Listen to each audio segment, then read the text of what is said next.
very good morning to you. My name is Herman Pretorius, and I'm the IRR Head of Strategic Communications. And let's get the administrative stuff out of the way. I want to thank you for being with us this morning, for joining us in our second attempt to get this wonderful publication launched through this webinar. Last week, we had some technical difficulties that slightly got in the way, but these have been sorted, and we are so grateful for the interest that has been sustained in today's webinar.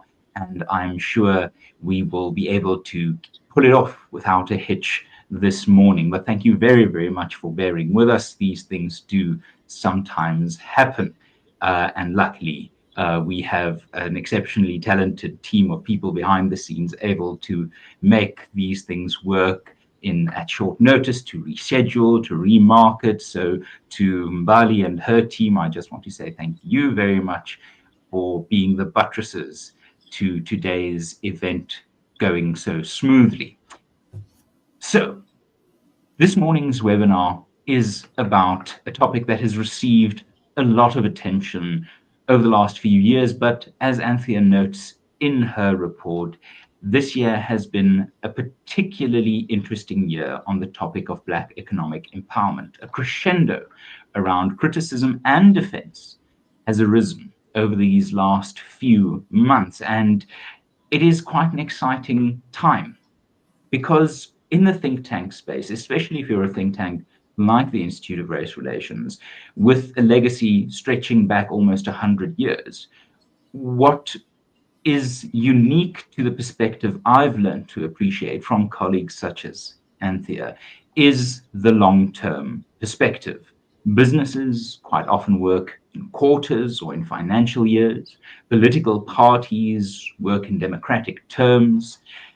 But someone needs to take the 10-year view, the 20-year view, the 50-year view even. And that is really where the IRR skill set of 100 years of development lies and offers some unique insights. And when it comes to BEE, this policy is now entering its third decade of existence. So it's not a young policy anymore. It is starting to become a long game question. And liberals like Anthea herself, when this policy got going, when the Minister of Finance versus Van Heerden cases were heard, the arguments that have today gained increasing currency and purchase and momentum have been in development from the start, because this is a long game question. And Anthea's work in this report today, the penultimate report in the IRR's internationally acclaimed Blueprint for Growth paper series, delves into the basic practical questions of, if not BEE, what? And the IRR has long developed over the last 10 years an alternative policy called EED that Anthea will go into deeper depths today. But the reality is that South Africans are increasingly willing to say what they've known for years, that race-based policies like BEE do not work. And we see the mental gymnastics happening now. We see the redefinition of BEE, that it was never supposed to create jobs for Black people, despite being sold as exactly that over the last 2 decades. So it's the famous rugby line: looks at the scoreboard, and after 20 years, we have a scoreboard to look at or to looks at, and we can definitely chart a course beyond this current tournament. I would like to thank Anthea for the incredible work, not just in the report now, but in many, many contributions to the BEE debate. Her book from about, I think, 2017, BEE Helping or Hurting, really a remarkable piece of work that forms part of the IRR's argument, not against transformation, but against fake transformation and for real transformation, because fake transformation is a smokescreen that the people of South Africa reject. Real transformation is what Anthea will unpack for us today.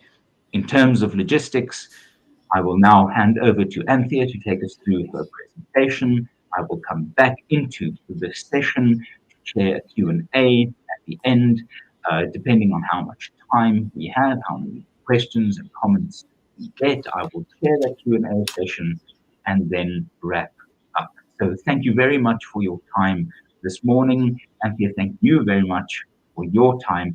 I'm very honored and privileged to hand over to you to take us through your work.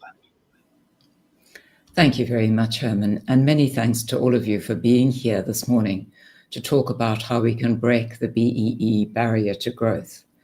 This is basically what I'm going to be dealing with, how we've had this very different policy debate on BEE in 2025, what the justifications for race-based transformation are, how they've been raised in response to the criticism.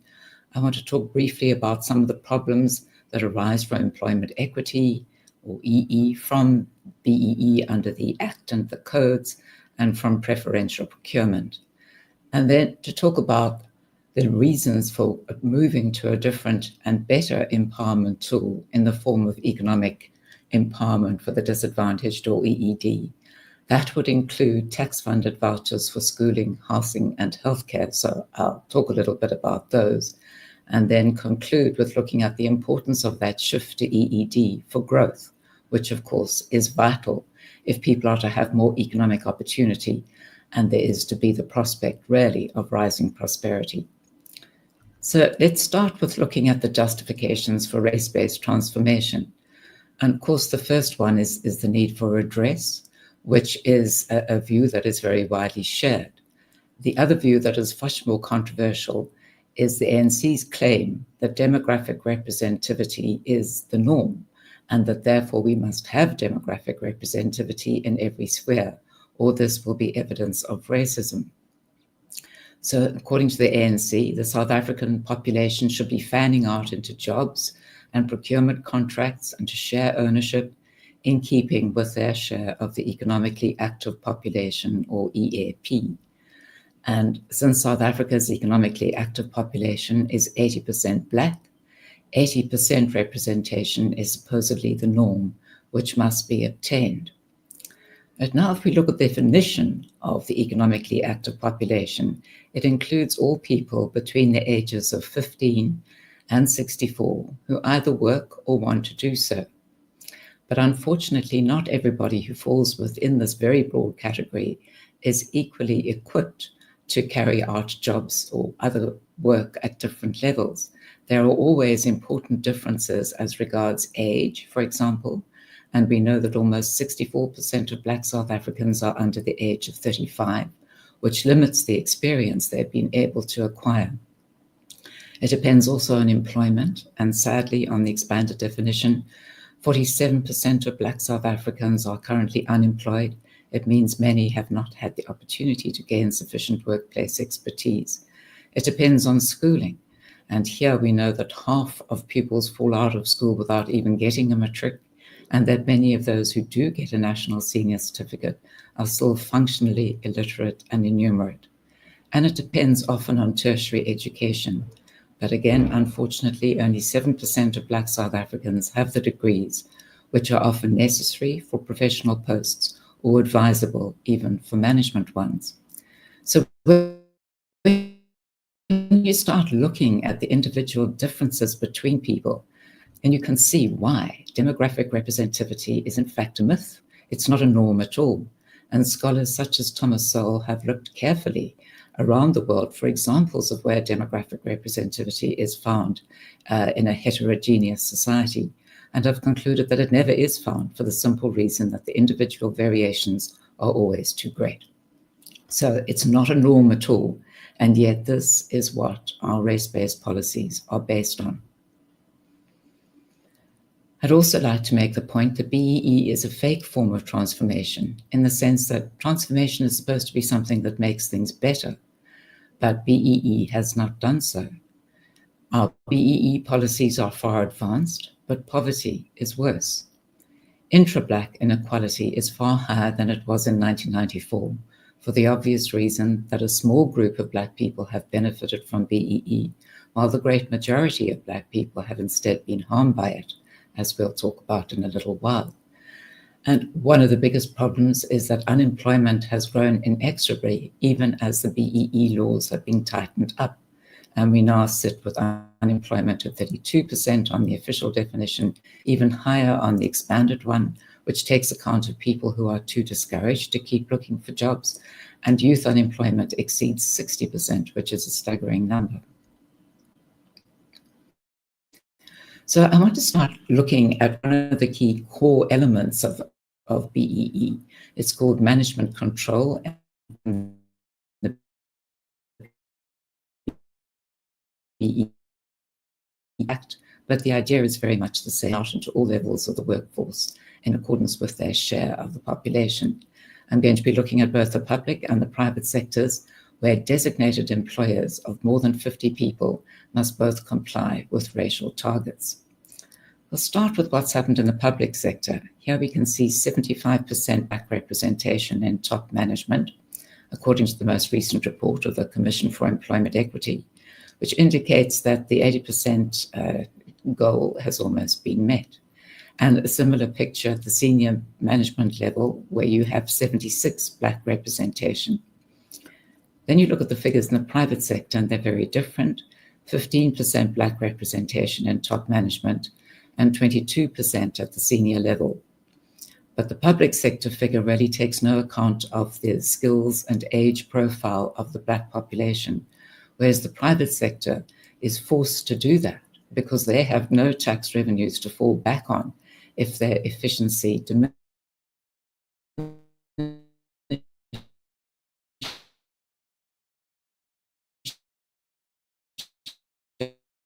And to try and make sure that all appointments made are in variance in the Black population. So we can see, particularly in the public sector, that there's been a major loss of capacity, that the state has become increasingly dysfunctional in a host of spheres, and we all can recite them all, whether it's electricity, water, sanitation, how the railways run, how the ports function. Increasingly, it's possible to see that the state is simply unable to carry out its core functions, and much of the reason is that there has been a great loss of competence and experience. Now, because the private sector is lagging, the Minister of Employment and Labour has recently set racial targets under the Employment Equity Amendment Act of 2023. And the determination is clearly to make sure that over the next 5 years, the private sector does comply with the so-called demographic norm. But it will be difficult for business to fulfill these targets because they don't really recognize the age and skills profile of the Black population. And yet business will face really quite scary fines if they fail to meet the targets repeatedly and are unable to convince the government that they had reasonable grounds for doing so. Ultimately, the fines could go to 10% of turnover, not profit, which could be enough to bankrupt many businesses. And what we see is a picture of burdensome and changing rules that over the years have discouraged investment, have curtailed growth, have made it much more difficult to generate jobs, and which have so harmed the poor. If we look now to the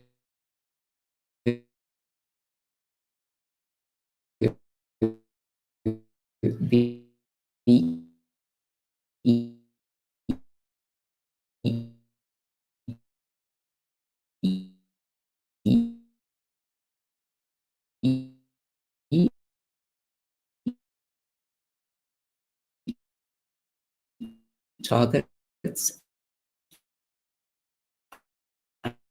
and for such representation at the skilled professional level each year from BEE firms. Some of those BEE firms can have BEE ownership at the 25% level, but 40% of them must have BEE ownership at the 51% level. And so what we see is that particularly on the ownership target, there's pressure for higher levels, for 51%, as I indicated in this example, but also in other spheres. Sometimes it's 100% that's required. And as when preferential targets take the form really of pre-allocation of contract opportunities for firms which have that level of Black ownership. And we'll talk about that a little bit more later. There are similar sector codes and charters in particular sectors, such as banks and mining and ICT. And in the ICT sphere, we're probably all familiar with a 30% ownership target, which Elon Musk is reluctant to meet if he were to bring Starlink here. And again, it's a picture of unrealistic demands and shifting rules, which create great uncertainty as to what the future may hold, just how much more the rules might be changed in the future. One American company commented, for example, that no one plays a game where the rules keep shifting. And that, unfortunately, is what BEE does. And so again, you have that we see that investment is deterred, jobs are reduced from what they might be, and growth is very much down. To look briefly now at preferential state procurement, this is procurement obviously by public entities, currently takes place under the Preferential Procurement Policy Framework Act, or the PPPFA. And that in essence says that a BEE firm can charge 25% more on a state contract worth less than 50 million and still win the contract. So it's a premium on the price. And for contracts which are worth more than 50 million, the price premium that's permitted is 11.1%. So already that envisages considerable price inflation, but in practice, that's not the price inflation that happens. It's often very much more. So you would see the state paying 40 million rand for a school that should be acquired for 15 million. You see Eskom paying 935,000 rand for knee pads, which could be bought for 4,000 rand, which is an extraordinary level of price inflation. And we have two very senior people in the Treasury talking about how fraud and inflated pricing affect 30% to 50% of state contracts. Unfortunately, the Treasury does not report on how much legal and illegal BEE premiums cost the fiscus, the legal ones being the ones authorized under the PPPFA, and the illegal ones being the ones that are much higher in practice. But the Institute estimates that these premiums are currently costing 150 billion a year on an overall state procurement budget that is worth 1.2 trillion. And obviously this harms the poor. A lot of additional money goes into the pockets of tenderpreneurs, and then less revenue is left over for all the goods and services that the poor so need. The Zondo Commission, in looking at state capture, said that it was quite clear that corruption had often been fostered by preferential procurement, and he urged that South Africa should prioritize value for money procurement instead, which is also what the Constitution requires. But the opposite is evident in the Public Procurement Act of 2024, which has been signed into law but is not yet operative. And as I say, it does the opposite. It will remove any limits to BEE premiums, give the minister the power to decide whatever they might be, so we don't know how high they will go. And very worryingly, it will set aside or reserve a whole number of tenders for Black people in various categories. It could be Black people in general, it could be Black women, it could be Black youth, Black military veterans, Black people living in particularly disadvantaged areas. But wherever a contract has been reserved in this way, then a firm that does not meet those parameters but has a great deal of competence, experience, capacity to do a good job at a good price is barred even from tendering.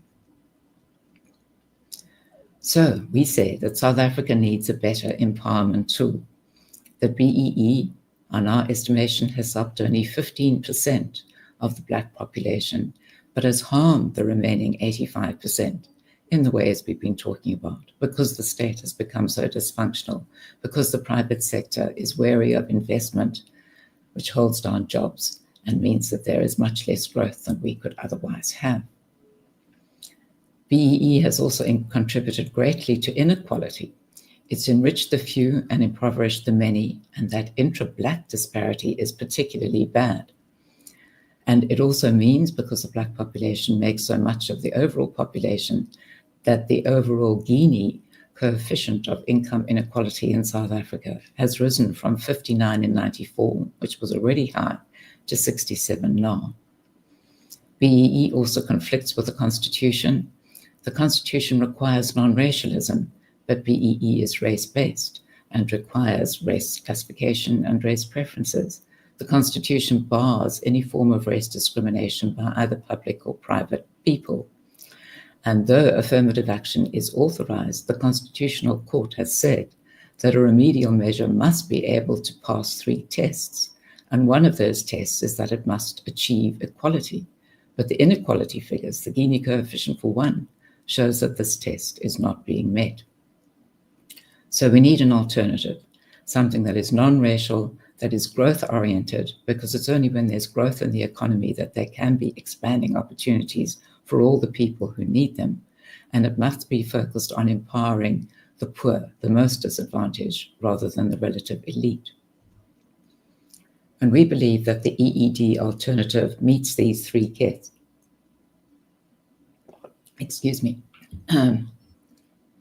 That first of all, it meets the non-racialism test because it uses a means test to identify its beneficiaries.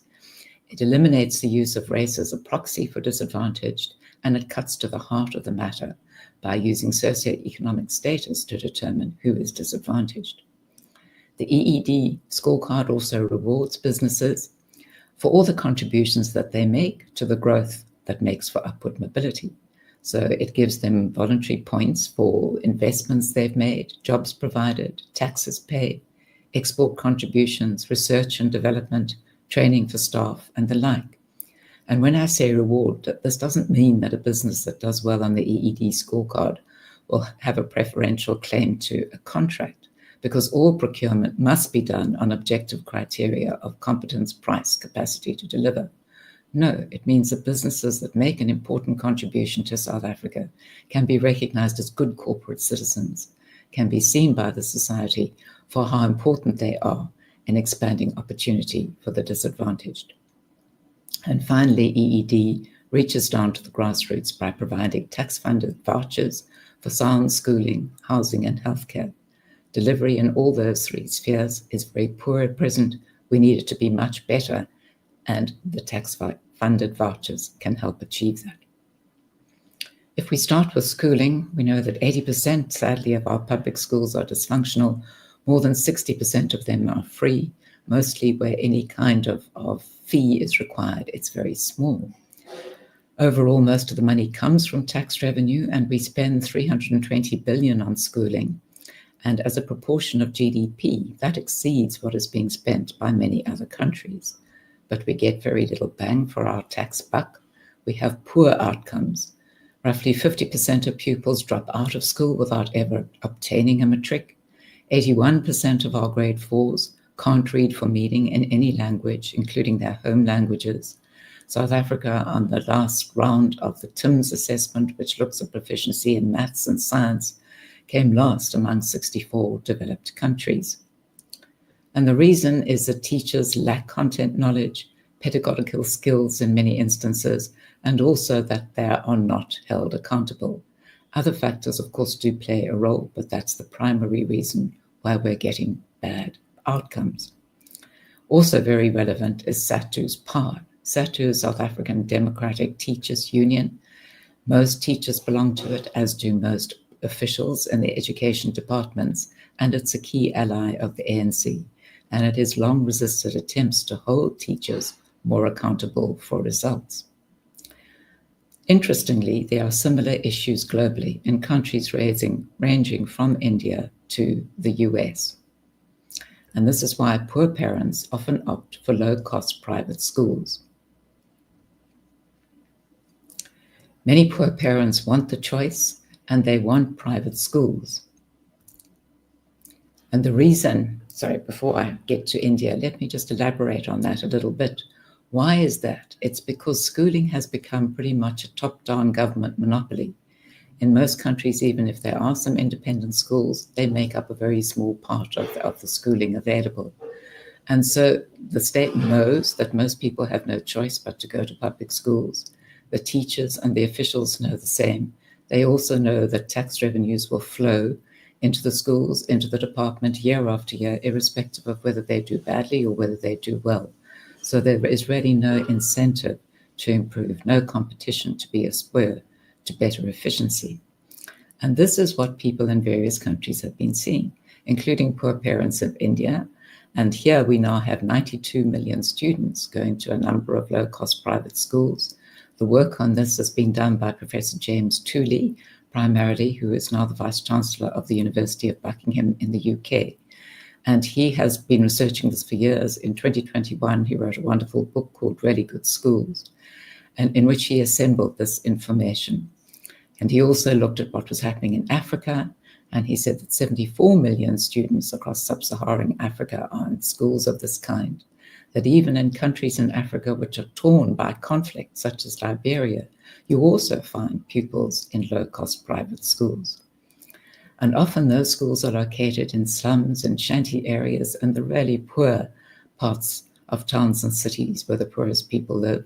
Often also they're found in rural areas. It's not confined to urban ones. The fees that are charged are affordable even to the poorest families. And the poorest families choose to pay these fees even though the public schools are often free, as they are in South Africa. They prefer to send their children to the private schools because there are better academic outcomes, there's more of a focus on stricter discipline, it's stronger values that are imparted. Now, in South Africa, we could perhaps just say that, well, poor people can also send their children to low-cost private schools if they want. But here we have a level of unemployment which is pretty much unprecedented across the world. So at the start, at least, we need tax-funded vouchers to go to the most disadvantaged so as to give them the opportunity to be able to take advantage of school choice.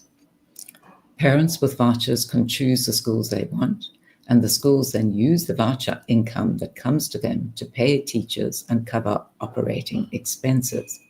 And the schools have to compete for the custom of parents who can go elsewhere together with their vouchers. And that competition helps to improve quality and to hold down costs. Interestingly, bad public schools also have incentives to improve, and most do so.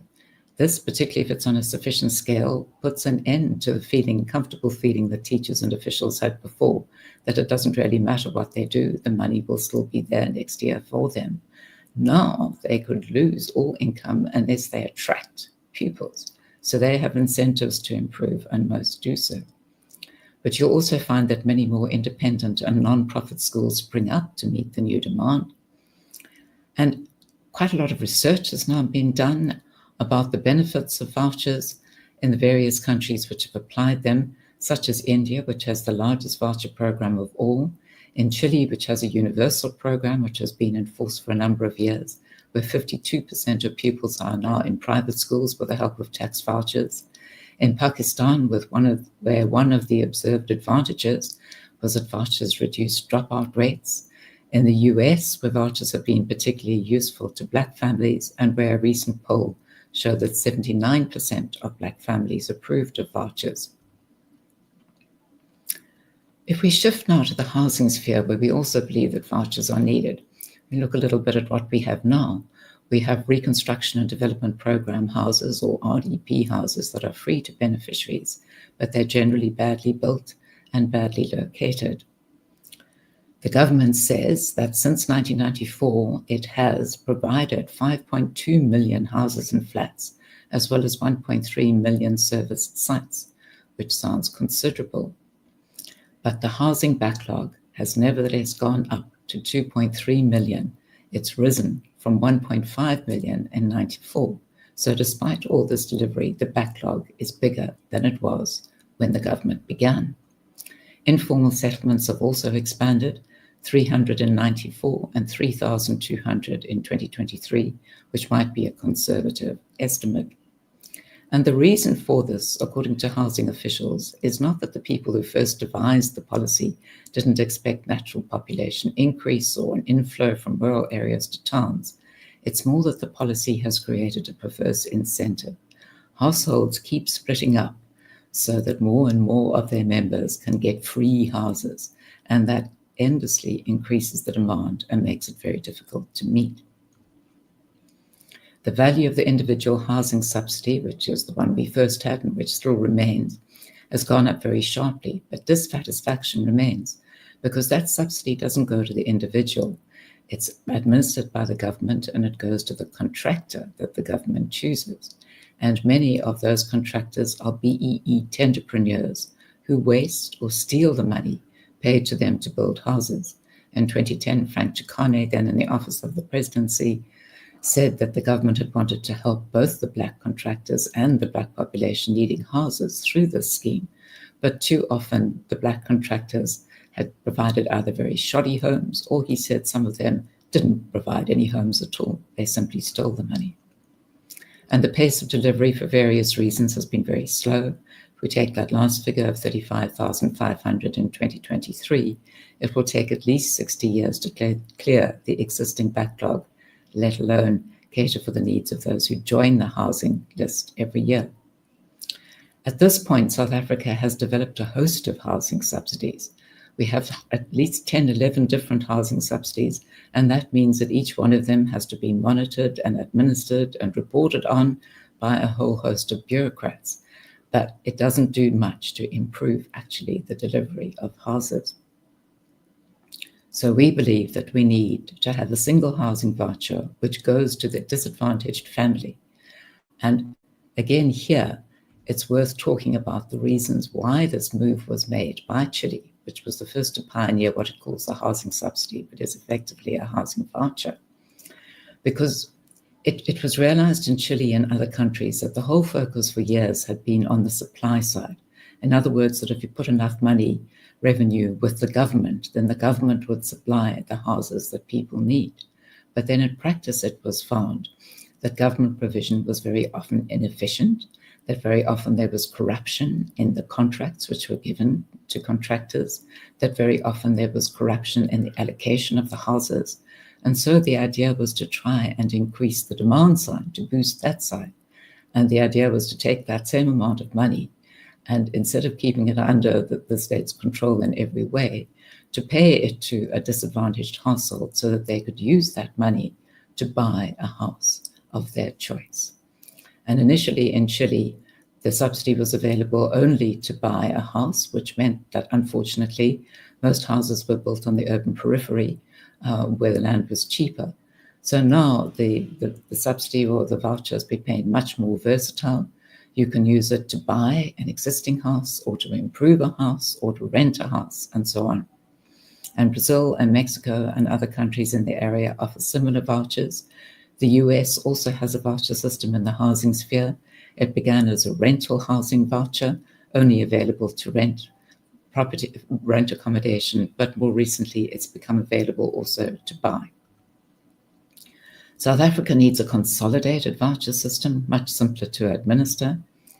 And we need the poor to have these vouchers at their disposal, to give them the choice so that they can then start meeting their own housing needs.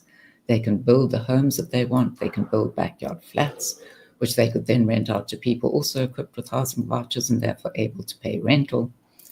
The private sector would be incentivized to build many more flats and terrace housing. Informal settlements would become less crowded, which is vital if they are to be adequately upgraded. And in addition, the people still living in them would now have resources available which they could use to buy materials, to bring in contractors, and to start meeting their housing needs by upgrading their shacks, instead of waiting endlessly on the state to provide. If we turn to the healthcare sphere, public healthcare is largely or too often dysfunctional, despite many pockets of excellence. And the private sector is extraordinarily good. It's world-class, but it's also costly. Part of the cost has been driven up by government policy. But let's look at some of the attributes of the indicators of what is wrong. 80% of public hospitals and clinics can't meet minimum standards. This has repeatedly been shown by the Office of Health Standards Compliance and evaluations it's carried out between 2015 and 2022. That medical negligence cases in the public sector are rising, that corruption is a big problem, particularly in the procurement of medicines and other goods and services needed in healthcare. And that NHI is no solution, even though this is what the ANC wants. It will effectively end all medical schemes. It will bring all private providers under strict state control.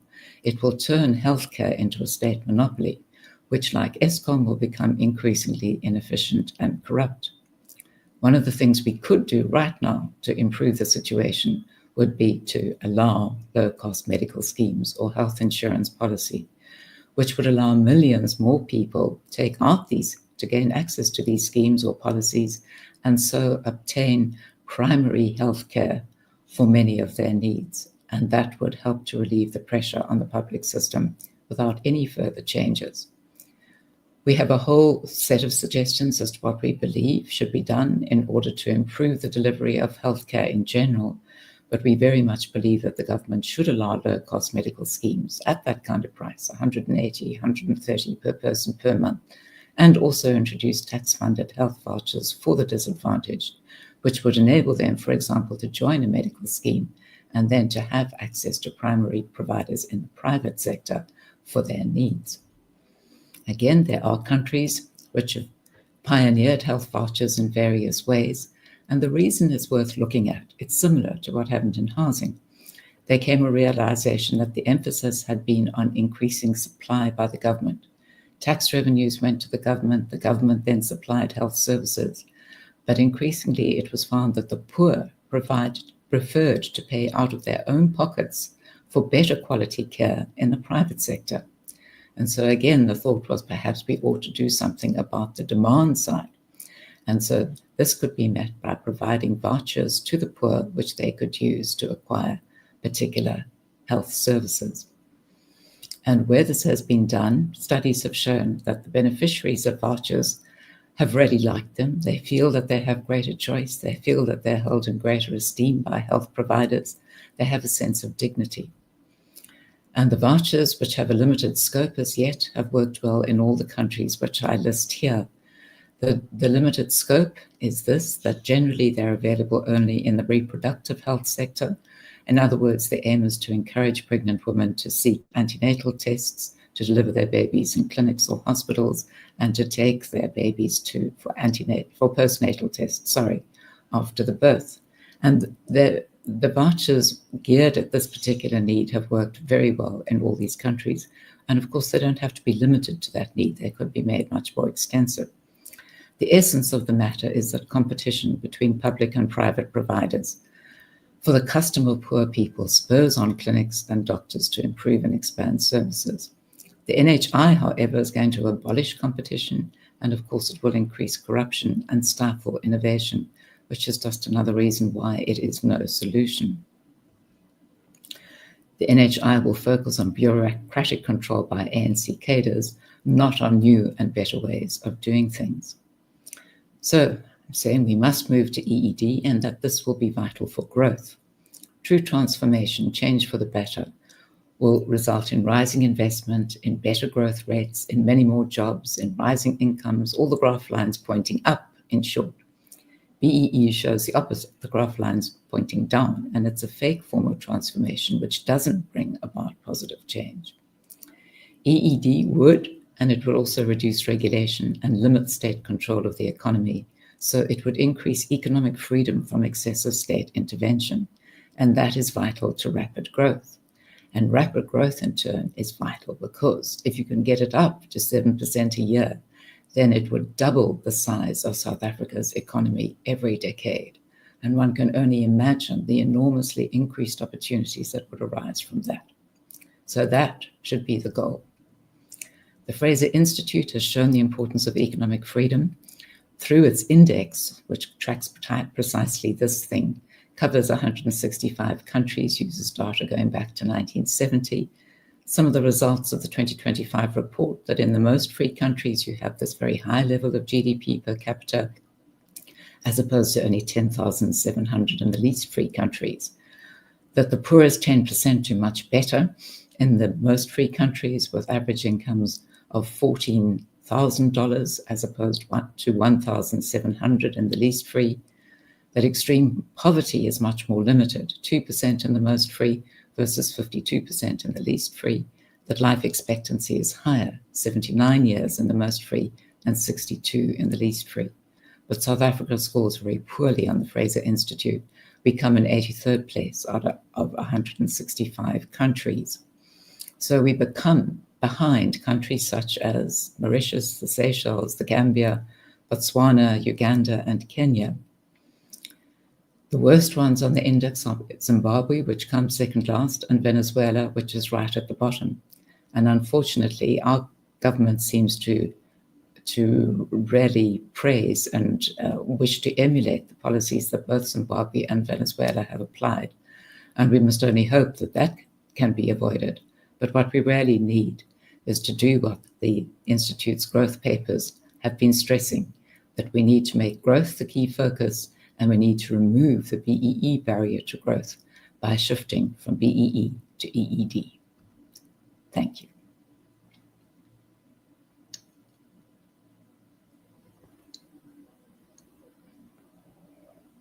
Thank you very much, Anthea. I must say that was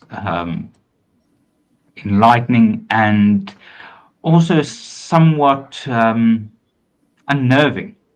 But let's get to the questions. I will take some questions from our various platforms, but let me start with one that I have often faced in our line of work, and I think it is probably the most used defense of the entire BEE project, and that is, why would we be opposed to a policy like BEE that is intended to help poor Black people escape the legacy of apartheid? I know you answered it in your talk, but I thought I would lay down the challenge as directly as possible, as we and other South Africans quite often are confronted with. Yeah. Well, as I did say, redress is obviously an important objective, and it's vital that the most disadvantaged should have opportunities to get ahead. But unfortunately, after many years of BEE, we really can see that it has failed to achieve that objective, that it's been very good for a small and mostly politically connected elite within the Black population, which has been enormously enriched. I think many of us might recall at this point what Professor William Gumede has said, that roughly 100 people have obtained a trillion rand through BEE over the years. So for many people have become billionaires, as our president has, or millionaires, or have seen in fact an enormous growth in their wealth, are able to engage in conspicuous consumption. But it's a very small group. For the great majority, 85% of Black people, there have been no such advantages. These people are not the ones that get the ownership deals or the management posts or the preferential tenders. Instead, they get the negative consequences of BEE. They get the collapse of state services. They get the dysfunctional schools and public clinics. And they also find that they have fewer opportunities in the private sector, because the BEE leg iron is so crippling the economy that we're no longer able to keep up with our emerging market peers. We should be able to attain a 4.5% GDP growth rate quite easily. Instead, we've been limping along at about 1% for perhaps a decade here. So it's a rate which barely keeps pace with population growth.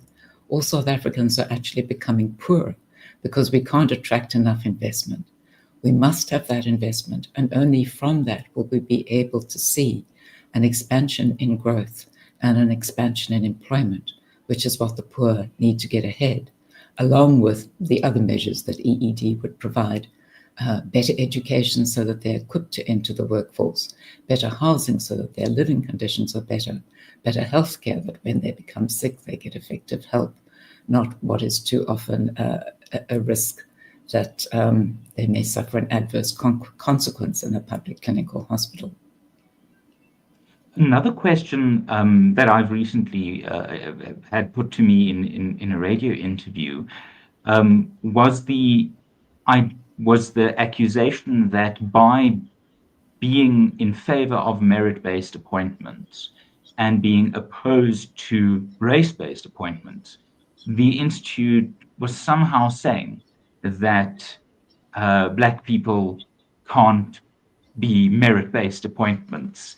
Now, I find that quite absurd, but how would you respond to that sort of, I think, rather desperate grab for an accusation? And I think it's obviously absurd. But at the center, what we need to do is to make sure that everybody in the country is equipped with sound schooling in particular. That's the foundation for developing the skills that are needed in the workplace. So if you don't equip people with skills, if people are leaving school still functionally illiterate and innumerate under an education system which many see as having become worse than what the apartheid system provided, then obviously it is very difficult for people to move ahead in the workplace, to gain jobs in the first place. And it's got nothing to do with their individual capacities. It has everything to do with the fact that they've been held back by a really poor education system. And the government, as it were, wants to try and take a shortcut to say we don't need to develop skills, we'll simply appoint people to jobs. And we've had experience of that now in state entities, in Eskom. And the result has been a loss of experience and a loss of skills, because the people who've been appointed have not been given the opportunity to acquire the same level of skills as those who've now, in many instances, been encouraged to leave. And I remember Pravin Gordon, around about one of the times when load shedding was really getting bad, perhaps about 2015, saying that he lamented that government policy had resulted in people with skills being replaced by people with lesser skills.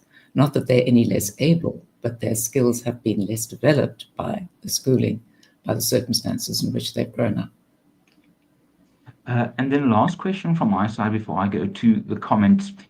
The Van Heerden test, the three-part Van Heerden test in the constitutional judgment, could you take us through that and apply it not just in terms of the equality outcome, but perhaps give our audience an idea of what those three parts are and how BEE sort of measures up? Right, let me try. So in the Van Heerden case, the government was faced with the question about whether a race-based scheme could be in line with the Constitution, which does, after all, have the founding value of non-racialism and prohibits race discrimination.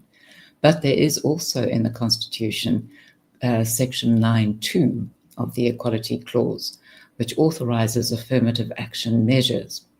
But the wording in the clause indicates that this is not just a sort of blanket anything will do, but that there are criteria. And the Van Heerden judgment, handed on by Dikgang Maseneka, as I recall, said that a remedial measure is not automatically invalid, but it has to satisfy three tests. It has to target the disadvantaged. And we would argue that when you have a procurement contract, for example, or a post, a management post in Eskom, for example, that is made available to a Black person, you have to look at what the overall effect is. Are these policies, which now spread right across the economy, are they really targeting the people who are disadvantaged, those who are living in the worst poverty, who have the worst skills? And the answer is no. They are being taken advantage of by the relative elite.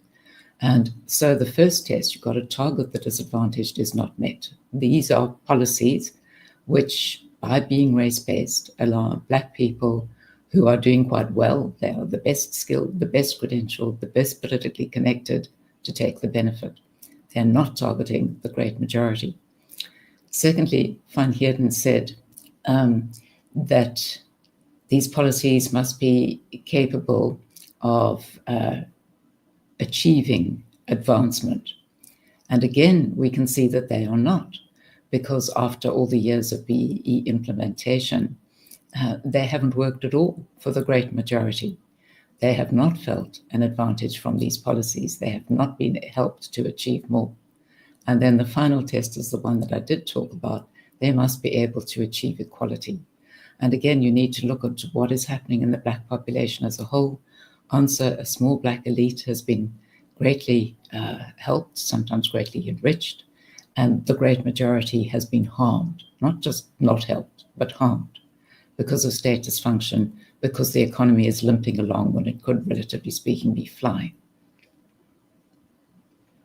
And to then turn to the questions, I think there's a very good a question here from Michael Bond, which goes to the administration of the vouchers, where he says the issuing of vouchers from government sources will become a problem. Would that not fall flat? Essentially, that do we trust the South African government with its track record to be administrators of the voucher system as proposed by the EED policy? Yes, of course, there's always a worry about state capacity and the possibility of corruption, but you again have a much simplified system. And I would say that voucher administration perhaps should rest primarily with the South African Revenue Service, which is one of the best government departments that we have, because what they need to do in terms of the tax revenue that needs to be available for the vouchers. If we take the schooling context, for example, there's a certain school budget. And what they need to do is say, well, how many people with school-going children fall within the disadvantaged category, and then work out the per capita amount that each of those families would, as it were, receive through the state system if they simply went to a state school in the normal way, and then allocate that amount to a voucher which goes to that family. And I'm sure that SARS would be able to set up an administrative system which provides the voucher.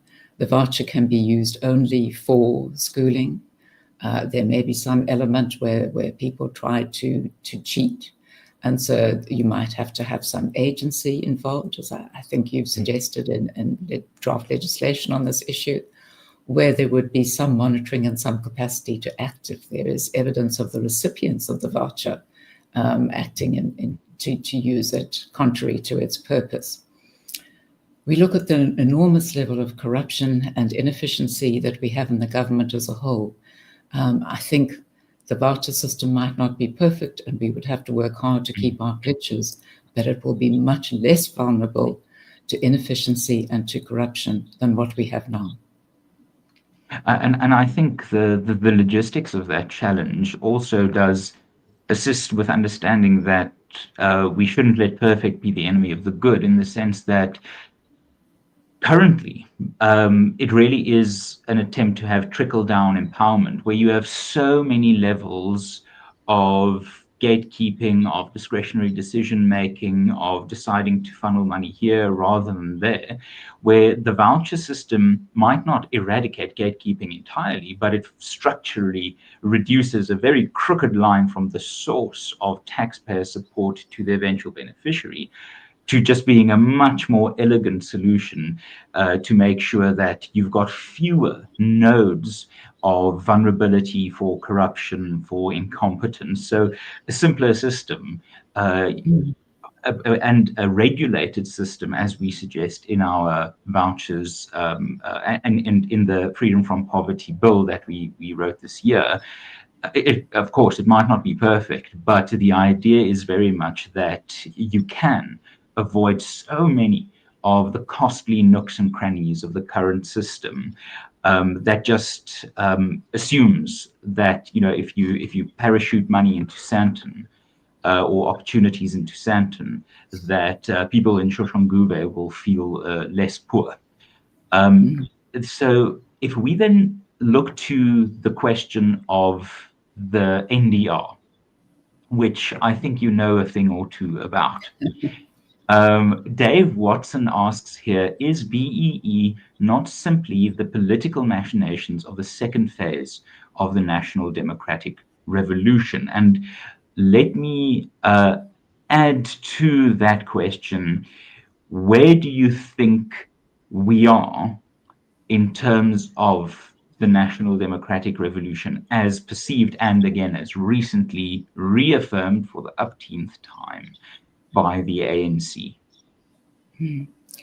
I think that's absolutely right to say that it's intrinsic to the NDR. It means that the government acquires enormous power over the economy.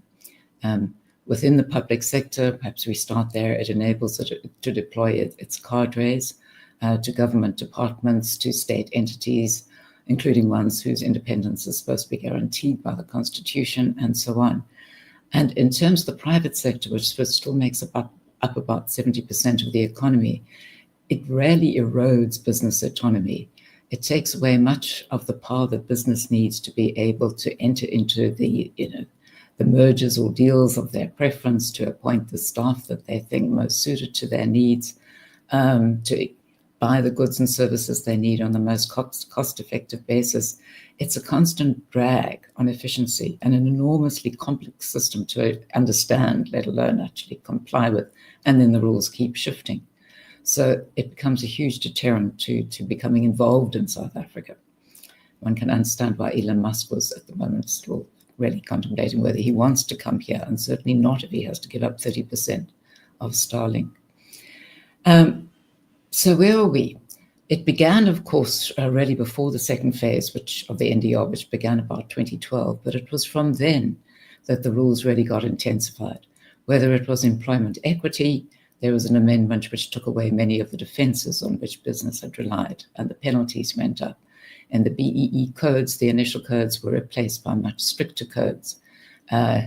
You had also in preferential procurement the sense that you had to start to doing something much more than that PPPFA with its supposedly rather limited premiums. And the pressure for that has ultimately led us to the Public Procurement Act we have now. So yes, intensified BEE in order to step up all the pressure on business in the second phase of the NDR.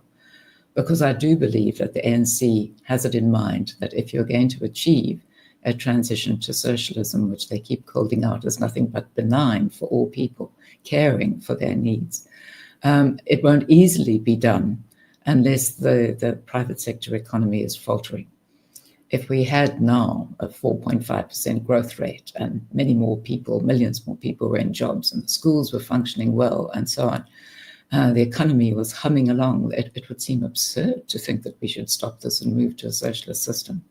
But the more that you can cripple the existing private sector economy, the more it becomes feasible to argue, you see, it's capitalism that doesn't work, and it's only the state that cares, and now we must shift to have more and more power and control in the hands of the state, and then things will improve. Where are we now in terms of the government of national unity? One would have hoped that this would really make it more difficult to implement the NDR. But I think the ANC doesn't see it that way at all.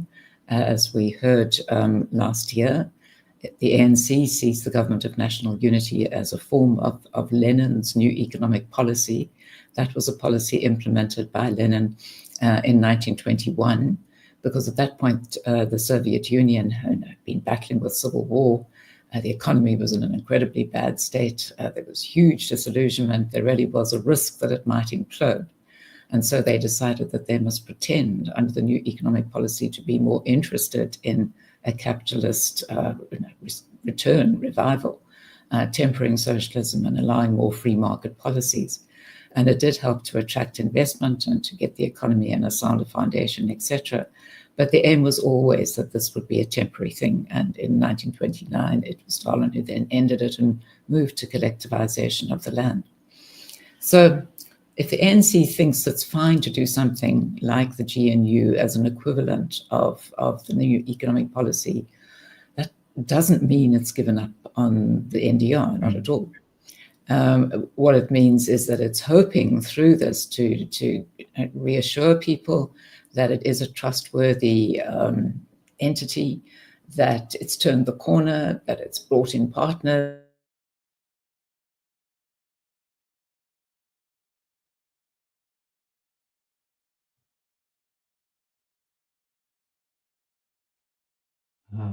Do seem to have a slight problem with Anthea's connectivity. Let's perhaps just check for a second whether she returns. It seems that we've survived long enough for the presentation to get to its conclusion. So I think that is perhaps a sign from the powers that be that we can move towards the end of our session today. And in Anthea's absence, due to the technological veto that has seemingly stepped into the mix, I would like to go to the last question and be bold enough to answer it myself, and that is Nkosinathi Magagula's question. What is needed to get the country's politics and policies aligned with a pro-growth agenda? That is the trillion rand question. That is the question that motivates the Institute of Race Relations, myself, my colleagues, on a daily basis. What is needed is a pro-growth coalition. And when we say a pro-growth coalition, we don't mean a political coalition. We don't mean we need political parties to simply be the bearers of growth. We believe that there's an upstream from politics. There's society. There's the consensus of common knowledge and common decent rationality, pragmatism, and moderate opinion. And over the course of this year, we published 3 polling reports, one on the political state of play, one on policy preferences, and last week, most recently, on race relations. And what we see in the data, in the data of quite a few years, is a stability of opinion, that we have at least a 2-to-1 majority in this country who want this country to work, who aren't radical to the left or radical to the right or radical up or radical down, who like South Africa, who appreciate that it is a country of many races, and who believe across racial barriers that the races of this country need each other and that our priorities are much more closely aligned despite our differences. So what is the answer to the question? What is needed to get the country to that state? Your support, your involvement. At the IRR, we have a mission to make sure that we place policy solutions and credible routes to those solutions, yes, in front of politicians, but much more importantly, in front of the people of South Africa, because that's where the real majority comes from. We're a year out, or roughly a year out, from the coming local government elections. And as citizens, as voters, our leverage at this moment is likely at its maximum. We have the end of dominant party politics, and we have parties who are about to embark over the coming months on a marketing tour of themselves where they ask for our support. We don't have to consider that one-way traffic. We can speak to businesses, to our friends, to our families, and yes, to political parties to say, have you looked at the IRR's blueprint for growth? Why am I not seeing more of this in your policies? Why am I not seeing more of this being talked about in Parliament, in the media, at business events? Why is economic growth not higher up on the agenda? You can say at a shareholder meeting or at any point of really politics above formal politics. It comes down to creating that pro-growth coalition, and we are encouraged by the fact that we see it in the data that that coalition is stable. It's now a question whether we can mobilize that coalition, and that is the work that the IRR does. So I want to thank our supporters, our friends, and our team members of Team What SA Can Be for their support, for the growing numbers of people who support us. Research that Anthea presented here today, the polling we published last week, the research we will be publishing next week on the issue of racial classification, these things take time, resources, and expertise. And that is why the support of ordinary people like yourselves, through sharing our content, through financial support on a small monthly basis, it is what has kept this organization as dynamic and influential as it is. 2 years ago, we decided economic growth needs to be the number one issue in the country. And we are seeing such tremendous steps forward in the right direction on that issue that we can promise you that we will keep trying. With your support, it is possible to go upstream from politics, to call out fake transformation, to call for an end to race conscription, and to build what SA can be, a beacon of freedom and prosperity, where we truly make the pragmatism, the moderation, the aspiration of the ordinary people of South Africa the guiding principle of our public debate and our policy space. Nkosinathi, I hope that is an answer to your question. It isn't a simple answer. It isn't a quick answer, but it is the answer that over 100 years has stood the IRR and the pro-freedom lobby in South Africa in very good stead. On that note, I want to thank everyone for your time this morning. Thank you for caring about South Africa, for being with us on this journey, and for opening that Overton window for 20 years. Criticizing BEE was a sign of social outcast. It is no longer that. We can turn the tide, and I do think the tide is turning. The people of South Africa are aware of what they want. It is now a question of mobilizing to make sure we get to that pro-growth coalition upstream from politics. We will see you again. I thank you for your time. I want to finally thank the Atlas Network for their support of our work, of making it possible for us to fund our work throughout the year, but specifically the Adenauer Foundation, who've also supported our research. But the bulk of support are from people like you who believe in what a South Africa can be. I thank you. Have a lovely day. We'll see you again. God bless.